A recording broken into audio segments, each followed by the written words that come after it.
Imagine waking up tomorrow and discovering the world owes $300 trillion. Not million, not billion, trillion. That number is so large it's almost meaningless. But here's the terrifying part. That debt is real. It exists. And it's growing. Governments owe it, corporations owe it, households owe it, and no one seems ready to stop it. So the question isn't, is there a debt problem? The real question is, what happens when the world can't pay it back? Debt is not new. After wars, countries borrow to rebuild. During recessions, governments borrow to stimulate growth. Families borrow to buy homes. Companies borrow to expand. Debt, at first, feels productive, like fuel. But fuel can also start fires. Today, global debt has crossed $300 trillion. That's more than 3 times the size of the entire global economy. Imagine earning $50,000 a year, but owing $150,000. Now imagine that multiplied across the planet. This isn't just borrowing, this is leverage at a historic scale, and it didn't happen overnight. Here's how the machine works. Governments borrow by issuing bonds. Investors buy those bonds.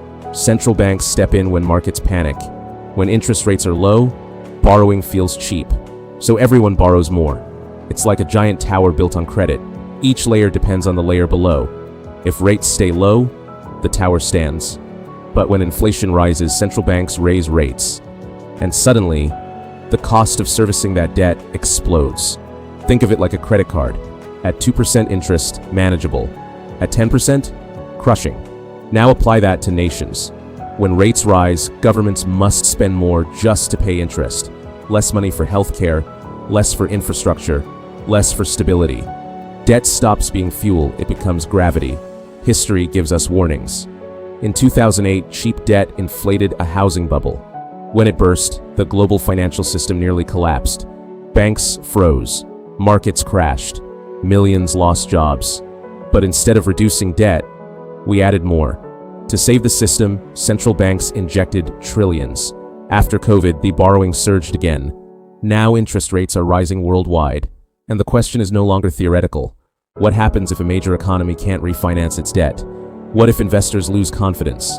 Debt crises don't start loudly, they start with missed payments, falling currencies, panicked markets. Then they spread. If the tower cracks, the ripple effects are global.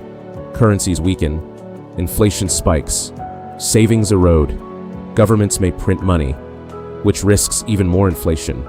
Or they cut spending, which risks recession and unrest. Debt restructurings, defaults, bailouts. Ordinary people feel it first. Higher prices, fewer jobs, lower growth. The time bomb doesn't explode in one moment. It detonates slowly. But here's the unsettling truth. Debt itself isn't evil, it's a tool. The real danger is dependence. An economy addicted to borrowing must keep borrowing. And at some point, every system faces a limit. The world is balancing on $300 trillion. The question is not if there will be consequences, it's when. Do you think this ends in inflation, recession, or a complete financial reset? Tell me what you think, and why. Because the clock is ticking.